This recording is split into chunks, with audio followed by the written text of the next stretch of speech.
The desert does not forgive weakness. That is the first thing you notice about the Mojave at night. The cold comes fast, faster than anyone expects, and the darkness is total. Not the comfortable dark of a bedroom with curtains drawn. The absolute dark of a place that does not care whether you live or die. It was into this darkness in the autumn of 1942 that several hundred of the United States Army's most senior officers were led, blindfolded, and seated in rows of wooden chairs on the California scrubland outside Camp Pendleton. They had been told only that they were about to see something. No briefing document, no further explanation, just sit down, face forward, and wait. They waited. Then the lights went out. Not the lights of the camp, those were already off. What went out was every assumption those officers had carried with them into that desert. Every certainty about how war was fought, how darkness worked, how a man with a rifle could protect himself in open ground. 13 million candle power erupted from the darkness approximately 400 yards away, a beam so concentrated, so violently white, that the men seated in those chairs did not see light. They saw nothing. Their eyes, flooded beyond any biological tolerance, simply stopped working. Hands flew to faces, men turned away.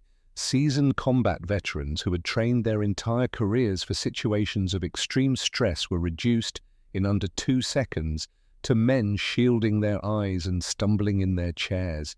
They could not see where the source was. They could not aim at it.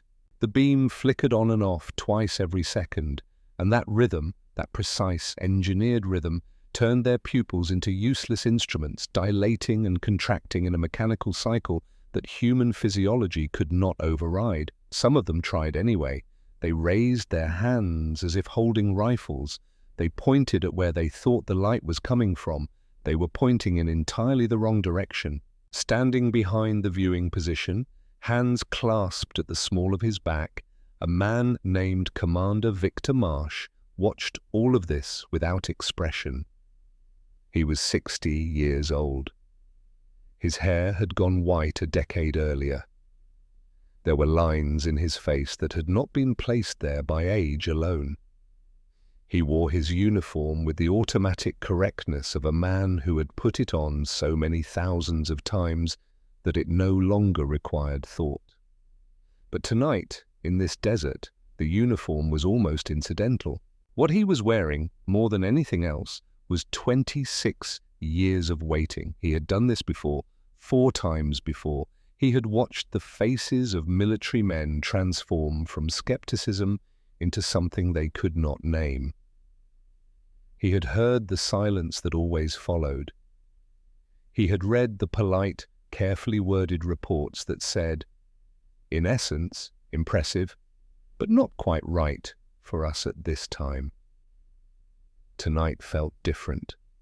The men in those chairs were different. The world was different. But Marsh had thought that before too.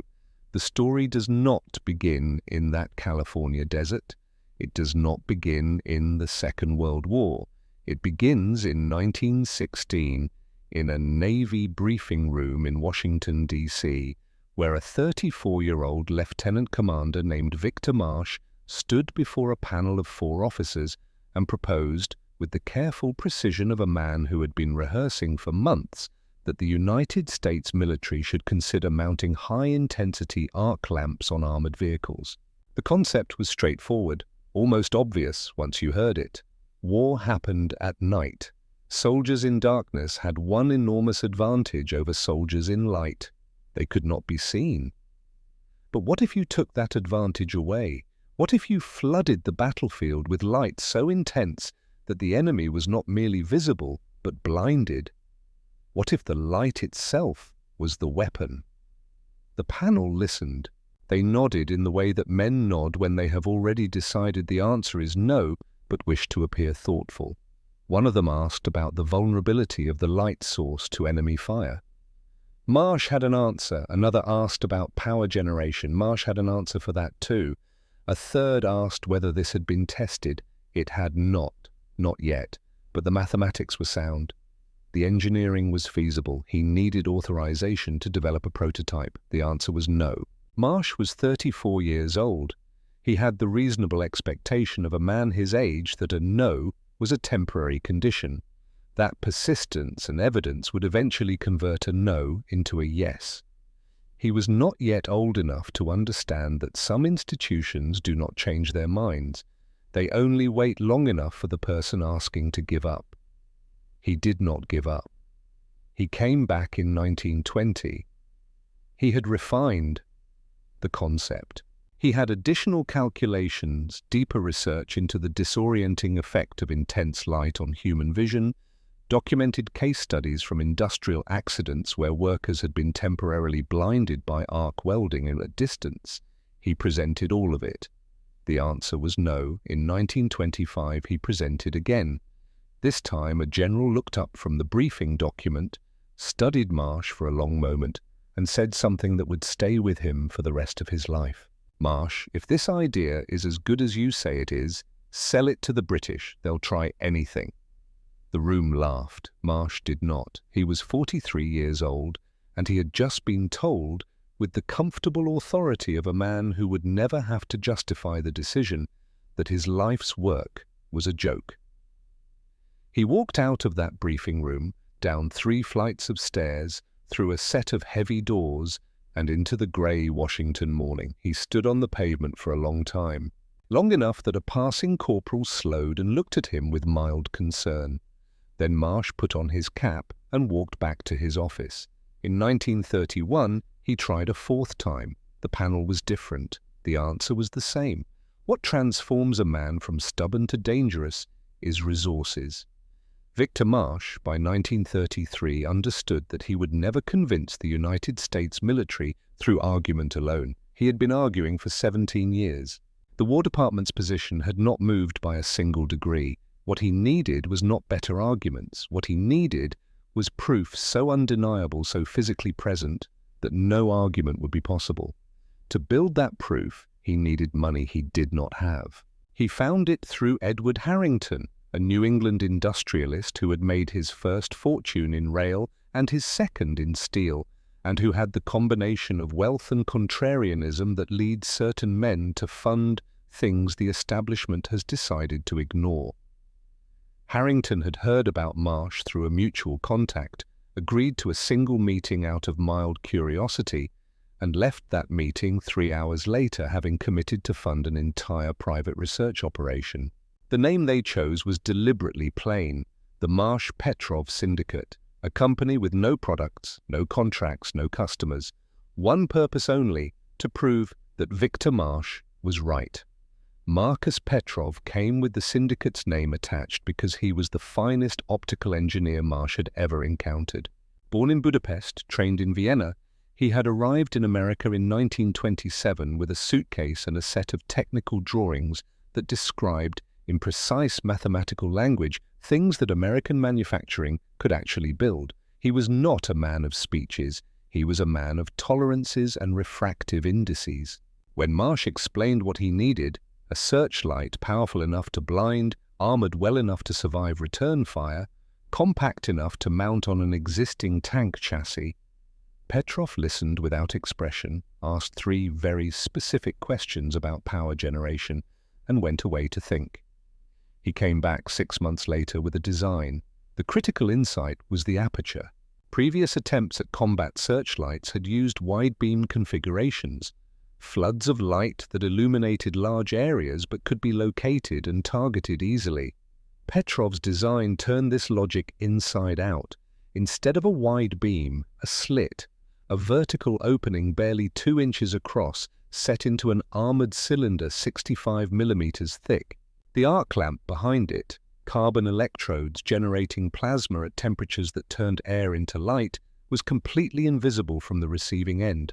All an enemy would see was the beam itself, and by the time they saw it, they would already be unable to see anything else. The mechanical shutter was Petrov's refinement. 2 cycles per second, not random, not continuous. That rhythm was chosen because it precisely matched and defeated the human pupillary reflex. The eye tries to compensate for sudden bright light by contracting the pupil. It tries to compensate for sudden darkness by dilating. At 2 cycles per second, the eye never catches up. It becomes, in effect, a mechanism in failure, a biological system running a program that no longer works. Marsh watched the first full test of the prototype in January of 1937 and felt something he had not allowed himself to feel in over 20 years of this work. He felt afraid, not of failure, of success, because the thing in front of him, the armored cylinder on the converted chassis, the thin slit of impossible light cutting through the January dark, worked exactly as designed. It worked better than designed. Men positioned 300 yards away could not stand. They covered their faces. They stumbled. One man who had been specifically briefed on what to expect, instructed to maintain his position and attempt to fire a training rifle at the source, managed after 45 seconds of exposure to fire in a direction approximately 90 degrees from correct. The weapon worked. The United States War Department issued formal approval for Project Beacon in the autumn of 1940. Marsh was 58 years old. He had spent more years pursuing this approval than some of the junior officers in the room had been alive. The authorization document was 3 pages long. It authorized production of the armored light system, the conversion of M3 tank chassis, and the establishment of a dedicated training program. He held the document and felt very briefly the weight of 26 years leave his shoulders. He had approximately 72 hours to feel it. The demonstration at Camp Pendleton in 1942 had been arranged with military precision. The senior officers were seated. The lights went out. 6 T-10 vehicles, the official designation was T-10 Shop Tractor, a name chosen to be too dull to investigate, moved into position in the desert dark without sound. The beam came on. And then, in the silence that followed, when the lights had been extinguished and the officers sat recovering their vision, word came that General Dwight Eisenhower, present in the viewing area, wished to see the sequence repeated. The order was given. All 6 beams came on simultaneously. Eisenhower was no longer seated. He had stepped away from the group, moved toward a stand of desert scrub 30 feet from the nearest chair, seeking a moment of private relief after a long evening of military proceedings. When 13 million candle power per vehicle, multiplied by 6, erupted at 400 yards, every officer in the viewing area saw briefly and with complete clarity the general caught in a moment of absolute personal vulnerability. The lights were extinguished in under 4 seconds. The officer who gave that order gave it faster than he had ever given any order in his career. But 4 seconds was enough. The silence that followed lasted several seconds longer than the previous silence. Then a sound moved through the assembled officers that might, in a different context, have been laughter. Eisenhower adjusted his jacket in the dark and said only that the device appeared to be effective. The report he filed the following week was positive, enthusiastic even. Marsh received a copy in his new office. The new office was in the Army's Logistics and Procurement Division, considerably smaller than his previous assignment. No window. The reassignment order had arrived 3 days after the authorization document. It was signed by Brigadier General Walter Cobb, Deputy Director of Special Weapons Classification. The order cited administrative restructuring. It thanked Marsh for his contribution to Project Beacon's development phase. Past tense. Cobb had attended no Project Beacon demonstrations. He had requested no technical briefings. He had not, as far as Marsh could determine, read any of the 300 pages of documentation that Marsh and Petrov had produced over 5 years of private work. What Cobb had done was recognize, with the instinct of a man whose career was built entirely on controlling access to information, that Project Beacon was going to matter. And he had moved, with quiet efficiency, to ensure that when it mattered, the credit would flow in the correct direction. The correct direction was not toward the man who had spent 26 years building it. Marsh sat in his windowless office and read Eisenhower's positive assessment and felt the shape of what had happened settle over him like weather. He was 60 years old. The weapon he had spent his adult life creating was operational, fully tested, and about to enter the largest war in human history. Outside, somewhere beyond the wall of his office, a training exercise was beginning. Engines turning over, young men taking positions, the soft, mechanical sound of a shutter cycling at 2 beats per second, a light preparing to change the war, a light that no one was allowed to ask for. There is a silence that belongs only to the desert at 3 in the morning. Not peaceful, not restful, the silence of a place that has stripped away everything unnecessary and left only what remains when comfort is gone. No insects, no wind, just the cold and the dark and the sound of your own breathing reminding you that you are, improbably, still here. Thomas Aldrich had grown up in Maine, where silence meant snow and pine trees and a frozen lake in January. He thought he understood silence. He was wrong. The Mojave taught him that what he had known back home was silence with furniture in it. Out here, in the Arizona desert near a place called Camp Bows, silence was the whole house. Floor to ceiling, wall to wall, nothing inside it except 18-year-old boys trying not to show each other that they were afraid. He had volunteered in the spring of 1943. Everyone had volunteered. That was the first thing they told you when you arrived. Every man in this compound had raised his hand, been screened, been selected from a larger pool of candidates. You were chosen. That word was supposed to carry weight. For the first few days it did. It carried you through the paperwork, the medical examinations, the bus ride into the desert that lasted long enough to make you genuinely uncertain whether you were still in the United States. Then a sergeant stood in front of 200 young men and told them what they were going to do. He told them almost nothing. There was a weapon. Unlike any weapon currently deployed, its nature was classified at a level most of them did not have clearance to hear described. What they needed to know was this: they would learn to operate it, maintain it, and protect it. They would do this in this desert, in this compound, which they were not to leave except under conditions that would be explained presently. They had been selected for their capacity for discretion. Any violation of the security protocols they were about to receive was punishable under the Espionage Act of 1917. A boy near Aldrich raised his hand and asked what the weapon was. The sergeant looked at him for a long moment. "Son, if I could tell you that, you wouldn't be standing in a desert at 6 in the morning wondering." What Thomas Aldrich learned to do over the following weeks was replace carbon electrodes. The electrode was the heart of the arc lamp. 2 carbon rods positioned precisely, between which an electrical current jumped and created plasma. The plasma was the light was the weapon. But carbon burns. It vaporizes under the heat of its own output, and as it vaporizes, it shortens, and as it shortens, the arc degrades, and eventually the lamp dies. An operator inside the vehicle in total darkness had to reach into the housing wearing asbestos gloves, remove the spent electrodes, and replace them with fresh ones. The housing was hot enough to cause burns through the gloves if you held on too long. The space was tight enough that it had to be done by feel. The engine noise made communication nearly impossible. They practiced this for 6 hours a night, every night, for weeks.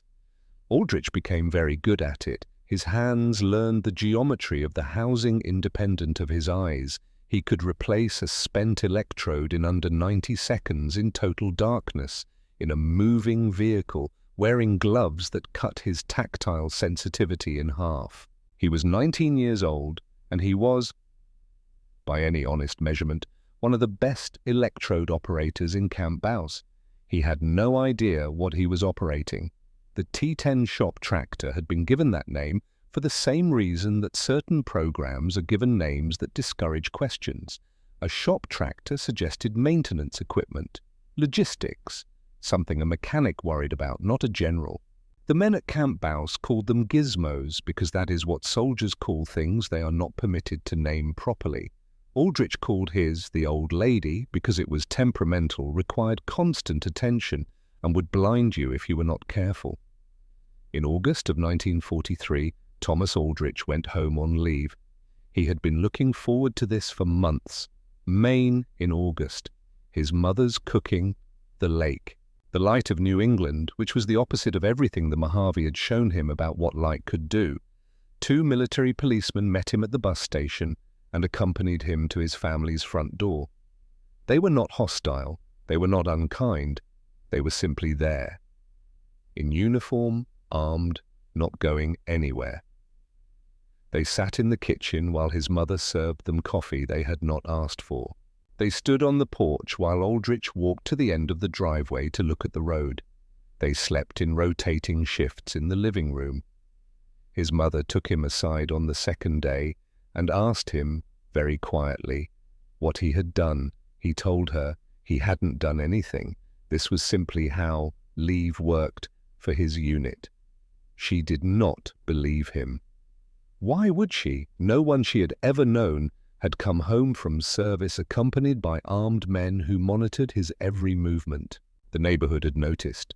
Old Mr. Patterson from 3 houses down had stopped his wife on the road and asked whether the Aldrich boy had gotten himself into trouble. The woman who ran the general store had given Aldrich a look when he came in for cigarettes, the look of someone who does not want to be associated with whatever has found its way to their door.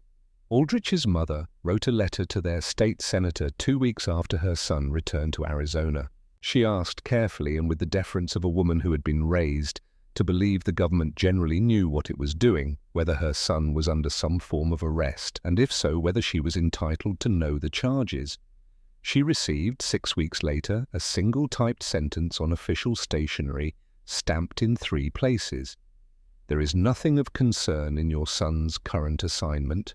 She kept the letter in her kitchen drawer for the rest of her life. She never stopped finding it inadequate. Victor Marsh spent those same months in his windowless office, reading after-action reports from theaters of operation where Project Beacon was not present. This was the shape of his days, reports arriving, maps being updated, positions moving across Europe with the grinding, costly momentum of armies that had enough men to absorb losses that would have ended lesser campaigns, North Africa, Sicily, Italy, the gathering pressure towards something larger. Everyone in Washington felt it. The whole apparatus of Allied planning bending itself toward a single point on the French coast. Marsh read each report with the attention of a man who had spent his career thinking about how light and darkness shaped combat. And in each one he could see exactly where Project Beacon should have been. Night crossings where men died because the far bank could not be illuminated without exposing the light source to fire. Defensive positions that held for days because attacking forces could not move effectively after dark. The balance of each engagement tilting unnecessarily toward the defender simply because darkness favored the waiting over the advancing. He sent formal requests to Cobb's office. 3 in the first 6 months of 1944. Each one identified a specific operational context. Each one included performance specifications, testing data, tactical assessments. Each was written to be not just persuasive but unarguable. The responses came back in language calibrated to communicate nothing. The matter is under continuing review. Operational timing remains at the discretion of Theatre Command. Your submission has been received and logged. Cobb never wrote the responses himself. They came from an aide. What Marsh was still assembling, from fragments and second-hand information and the silence that surrounds things being deliberately not discussed, was the truth at the center of it. Not the official reason for withholding deployment. The preservation of tactical surprise, the hoarding of advantage for the decisive moment, the actual reason, simpler, more human, and far more damaging. Walter Cobb had built his career entirely on controlling access to information. He had risen not by commanding troops or developing strategy, but by knowing which doors to close and when. Project Beacon was the most significant weapons program that had passed through his office in 20 years. When it succeeded, madame, and it would succeed, the testing data was beyond dispute. It would generate the kind of recognition that defined careers, promotions, a name in the right column of the history books. Cobb intended to be in that column. To be there, he needed to control the moment, not Marsh, who had built it, not the field commanders who would use it. Cobb, the man in the middle, the man with the stamp. Normandy came in June of 1944. The Project Beacon units were not deployed. The Seine crossing, the Netherlands, the Hurtgen Forest. Each time the operational window opened, Cobb's office issued the same response: not yet. The men of the 11th Armoured, who had trained for years in Britain, crossed to France and moved through the entire Normandy campaign like ghosts, present, equipped, trained, and never called. In September of 1944, the order came through to surrender all Project Beacon equipment and convert to amphibious vehicles.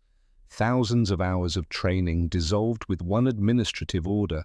The gizmos were crated, the men moved on. The operational commanders in France, who had planned the campaign to the last supply truck, had never been told the gizmos existed.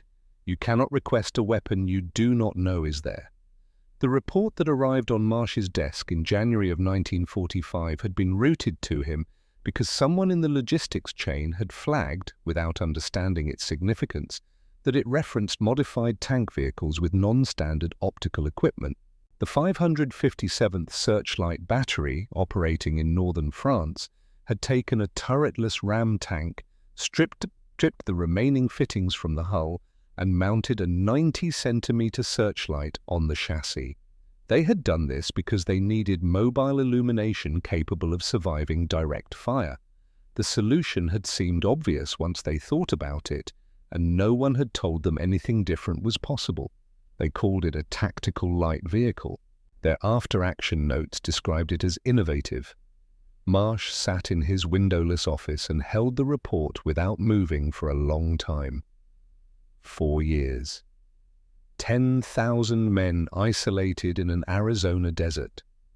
Hundreds of armored vehicles purpose-built, with arc lamps and armored cylinders and mechanical shutters calibrated to the exact frequency of human pupillary failure. Millions of dollars, Marcus Petrov's tolerances measured in fractions that required a magnifying glass.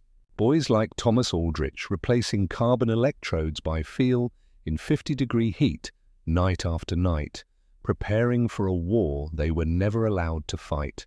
And a unit in France had just built the same thing from spare parts, because the secrecy had been so complete, so impenetrable, that the men who needed it most had been forced to invent it again, from the beginning, with inferior equipment, because the alternative was going without. The secret had not protected the weapon. It had made the weapon disappear. Marsh stood up. He put on his coat. He picked up the report and walked to Cobb's office, 3 floors above, and told the aide outside that he needed 5 minutes. The aide said the general was unavailable. Marsh sat down in the chair across from the aide's desk and placed the report on his knee and waited 1 hour and 40 minutes until the aide, visibly uncomfortable, showed him in. Cobb was behind his desk, and a large man, correctly uniformed, with the steady eyes of someone accustomed to making decisions about other people's time. He looked at Marsh the way men in his position look at problems not yet fully contained. Marsh placed the report on the desk without speaking. He put his finger on the paragraph describing the 557th's improvised tactical light vehicle and waited while Cobb read it. Cobb read it. His expression did not change. "Your point, Commander?" "My point," Marsh said, "is that we have just been reinvented by accident, by men who did not know we existed." Cobb placed the report back on the desk with the careful movement of a man returning something to a position from which it can be ignored. The timing of operational deployment remains. There is no timing, Marsh said. There is no perfect moment. There is only the war, and it is ending, and we have spent 4 years preparing for a phone call that you have never allowed anyone to make. The silence in the office lasted several seconds. Cobb looked at him with the patience of a man who holds all the relevant authority and is deciding how much energy to spend demonstrating it. "Thank you for bringing this to my attention, Commander. That will be all." Marsh picked up his coat. He walked to the door. He stopped with his hand on the frame and looked back, not at Cobb, but at the window behind him. Through it, through the grey Washington afternoon, he could see almost nothing. A strip of sky, a building across the street. He thought about Thomas Aldrich in the Arizona dark, replacing electrodes by feel. He thought about Petrov at a drafting table in 1935, measuring what most men would not bother measuring. He thought about 26 years. Then he walked out, down 3 flights of stairs, through a set of heavy doors, and into the cold. The war had 17 weeks left. The Rhine does not look like a river that changes history. Standing on its western bank in the early weeks of March 1945, what you saw was width. The river ran broad and dark between its banks, carrying the cold of the Alps in its current, moving with the authority of something that has been moving in the same direction since before there were men to watch it. On the far bank, Germany. Behind you, everything the Allied armies had bled through to get here, Normandy, the Hürtgen forest, the Bulge, all of it converging on this water. The Rhine was the last natural barrier. Everyone on both sides understood that. Cross it and the road to Berlin was open. Hold it and the war extended by months that would cost lives that could not be counted in advance. The Germans had destroyed every bridge along its length, every bridge except one, the Ludendorff Bridge at Remagen. On March 7th, American forces reached it and found it standing. The demolition charges had fired. The bridge had not fallen. It stood damaged but crossable, connecting 2 sides of a war that was almost over but not yet finished. The first American soldiers crossed within the hour. By nightfall, the Germans understood what they had lost. They began trying to take it back. The attacks came in every form available, artillery first, then aircraft. Luftwaffe pilots flew sortie after sortie against the bridge, absorbing losses that an air force running on almost no fuel could not sustain. Then V-2 rockets, among the last operational, fired at a fixed target because the high command considered the bridge worth the expenditure. None of it worked. The bridge held. American engineers built pontoon bridges alongside it around the clock, widening the crossing, making the foothold permanent. Every hour the bridge stood, more men and equipment crossed. Every hour the German position became less recoverable, and then as the artillery and aircraft failed, they sent men into the water. SS volunteers, combat swimmers equipped with Italian underwater rebreather units, compact, producing no bubbles, giving no surface indication of a diver's position. They moved in total darkness and carried explosive charges designed to be fixed to pontoon supports below the waterline. In daylight, against a crossing defended by thousands of troops, this was suicidal. The swimmers knew it. They went anyway. The Germans had not planned for this darkness. 13 vehicles took positions along the western bank of the Rhine on the night of March 7th. At a distance, they resembled standard M3 Grant tanks. They had the right silhouette, moved with the right weight. But where the turret should have carried a gun, there was an armored cylinder. And inside that cylinder, behind 65 millimeters of hardened steel, Marcus Petrov's arc lamp waited. Company C of the 738th Tank Battalion had trained with their gizmos in the Arizona desert, then in England, then through the slow, grinding advance across Europe. Most had never fired the system in combat. They had existed in a kind of limbo that only soldiers know, skilled, prepared, and increasingly uncertain whether the preparation would ever be called upon. The call came on the Rhine. The T-10s moved to their positions in the dark, engines idling, shutters closed. The operators inside, young men who had learned to replace carbon electrodes in blackness, settled into the focused stillness of people who have waited a very long time and can feel it ending. The order came through. The shutters opened. 13 beams erupted across the surface of the Rhine simultaneously, cutting the water into hard white light from bank to bank, strobing at 2 cycles per second. Petrov's rhythm, the one calibrated to the exact frequency of human biological failure, the one that turned pupils into machinery running the wrong program. The German swimmers, who had entered the water expecting darkness, found themselves inside the sun. Some stopped swimming. The disorientation was total.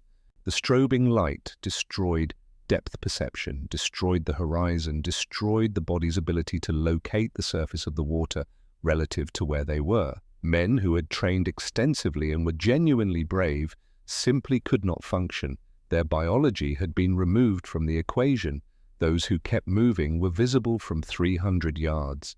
The defenders could see everything. The swimmers could see nothing. The exchanges were brief.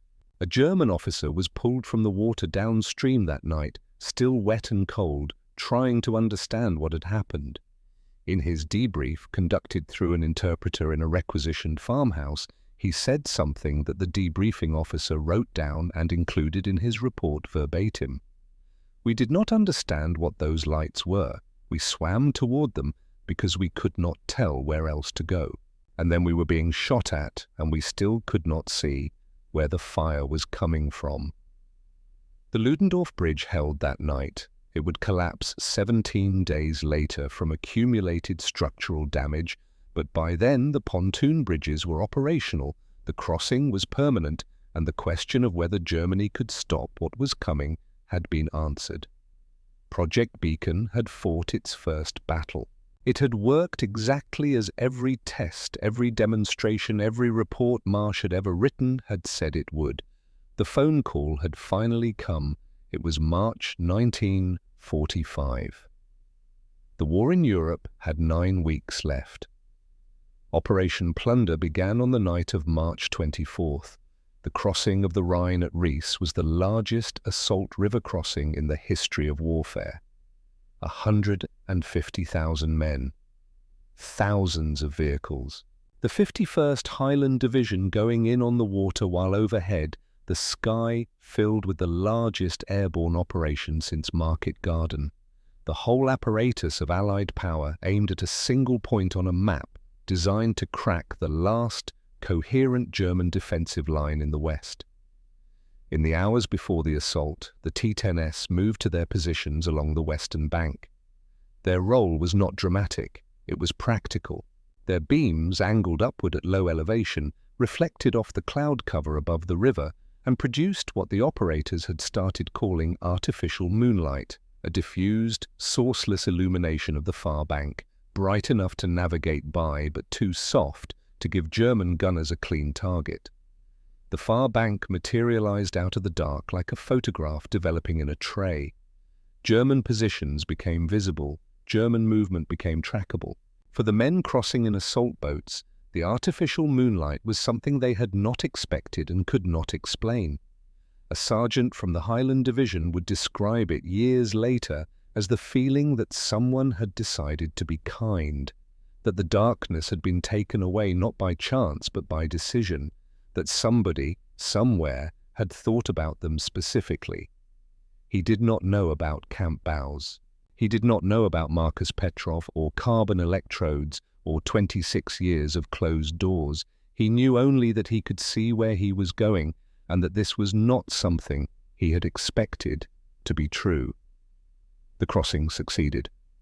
The Rhine reports arrived on Marsh's desk on a Tuesday morning in early April. He read them twice. Then he walked to the window of his office, the one without a view, and stood there for a long time looking at the wall of the building across the street. 13 vehicles, 1 river, 3 weeks. He had given 26 years for 3 weeks.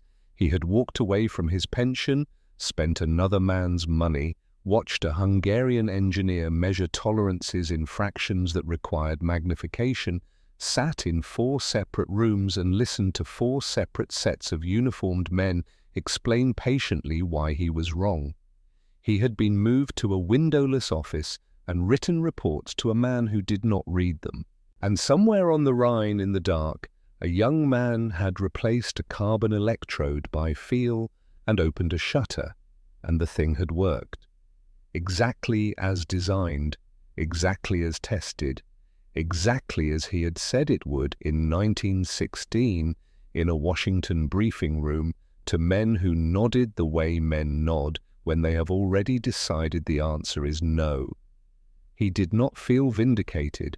Vindication requires someone to acknowledge the wrong. What he felt was quieter and harder to name. The weight of being right too early in a world that only rewards being right at the correct moment. A moment controlled by someone else. He folded the report. He placed it in the drawer.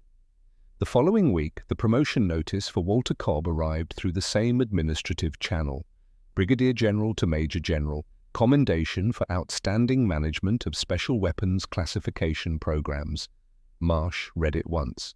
Then he placed it face down on the corner of his desk and did not touch it again. After VE Day, the dismantling was swift and quiet. The T-10s were recalled from service, stripped of their light systems and in most cases reduced to scrap metal. The M3 Grant hull was obsolete by 1945 standards. The armoured cylinders followed. The generators, the shutters, the mechanisms calibrated to 2 beats per second. Marcus Petrov returned to academic work. The Marsh-Petrov Syndicate was dissolved on paper, its records filed in boxes that were subsequently classified and then, gradually, lost. Of the several hundred T-10 vehicles produced, almost all were scrapped. Of all that metal and engineering and human effort, 2 vehicles survive today, one in England, one in India. The documentation that might have explained in full technical detail exactly what Petrov achieved and how it worked is largely gone. Walter Cobb received his promotion, then a second commendation, then a comfortable retirement in 1948 with full honours. Project Beacon was officially declassified in November of 1945. The notice appeared in no newspaper. No press conference was held. The weapon that had required the most aggressive security apparatus applied to any non-nuclear program of the war was allowed to become history quietly without ceremony, like something placed in a drawer and gently closed. Thomas Aldrich came home to Maine in August of 1945. He was 20 years old. He had served 2 years in the most secretive weapons program the United States ran outside of Los Alamos. He had been trained in a skill so precise it applied to exactly one system that no longer existed. He had been escorted home by armed military police and watched his mother write letters to senators who answered with single sentences. He had never fired his gizmo in combat. The 736th Tank Battalion, his unit, the one the men called the Kid Battalion because most of them were 18 or 19 when they arrived, had been converted to standard Sherman tanks before the Rhine operations. They had fought through the Battle of the Bulge in regular armour, alongside regular units, doing the things regular tank crews do. The old lady had been crated and sent somewhere he was never told. He arrived at the bus station on a Tuesday afternoon in late summer. His mother was there, his younger brother. A few neighbours who had heard he was coming back. Nobody mentioned the military police from 2 years earlier. It had been absorbed into the social fabric of the town without being fully processed, acknowledged in glances, never spoken. Someone asked him what he had done in the war. He said, "I was a driver." This was not entirely false. He had driven. But the truth of what he had driven and where and why and what it had been designed to do, that he folded away somewhere inside himself and did not take out. The years passed. He married. He had children. He worked for 30 years in the timber industry, the work of Maine men, physical and honest, and entirely disconnected from armored cylinders and arc lamps. He was a good father, a good neighbor. His children would say later that he was a man who did not speak much about himself, but who paid close attention when others spoke. That he had the quality, uncommon enough to be worth noting, of making whoever he was talking to feel that what they said mattered. He never told them about camp bows. He kept his silence with the completeness of a man who had been trained to keep it. And the training had outlasted the war by decades, and by the time the training no longer legally applied, the silence had become simply who he was. In 2007, Thomas Aldrich was 82 years old. His wife had been gone 3 years. His children were in their 50s. He lived in the house he had built in the 1960s, outside the town where he had grown up, with a view of trees and, in winter, a strip of lake visible through the bare branches. His memory was going. Not catastrophically, not all at once. The way memory goes in old age, the recent things becoming unreliable, while the old things, pressed deep by the weight of youth and intensity and experiences that mark a person permanently, those stayed sharp. Sharper sometimes than anything that had happened in the decades between. He began to talk. To his son first, a high school history teacher who visited on Sundays and had learned the patience of letting his father find his way to what he was trying to say. About Arizona, about the desert cold, about a machine he was never allowed to name, that he had spent 2 years learning to operate, that he had never once fired in the purpose for which it was built. His son listened with the attention of someone who understood that what he was hearing did not usually survive long enough to be said out loud. After each visit, when his father had gone to sleep, the son sat at the kitchen table and wrote down everything he could remember. He did this for months, Sunday after Sunday, until he had something resembling a record. Then he made calls and wrote letters, and eventually reached a researcher at a military history organization who confirmed with undisguised excitement that what the old man had been describing was real, documented, and known to almost no one outside a narrow community of specialists. In an interview published in a regional paper in 2008, Aldrich's son said something the researcher later quoted, and that has traveled through various forms of retelling ever since. He kept that secret longer than the war lasted, longer than the classification lasted, longer, I think, than he understood why he was keeping it anymore. We only really learned who he was after he started forgetting everything else. Victor Marsh died in the spring of 1959. He was 77 years old. His obituary ran 4 sentences in a naval publication. It mentioned his years of service. It mentioned his rank.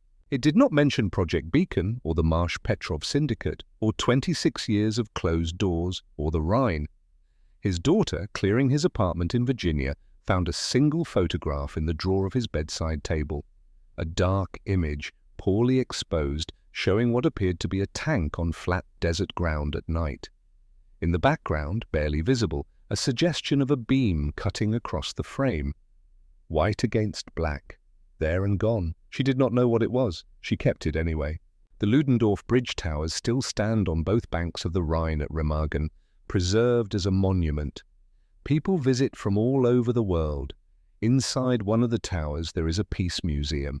None of the exhibits mention the lights. The men who built the light received no public recognition. The engineering Petrov produced, the mechanical shutter calibrated to the frequency of human biological failure, the armored aperture that protected a light source against direct fire, the arc lamp mounted inside a tank, and aimed not at a target, but at the eyes of anyone who stood in the way. That engineering dissolved back into classified files, and then into scrapped metal, and then into the silence that covers things no one has organized the effort to remember. 3 weeks. In a war of 2,000 days, a weapon no one is allowed to request is not a weapon at all. It is a beam of light waiting in the dark for a phone call that never comes.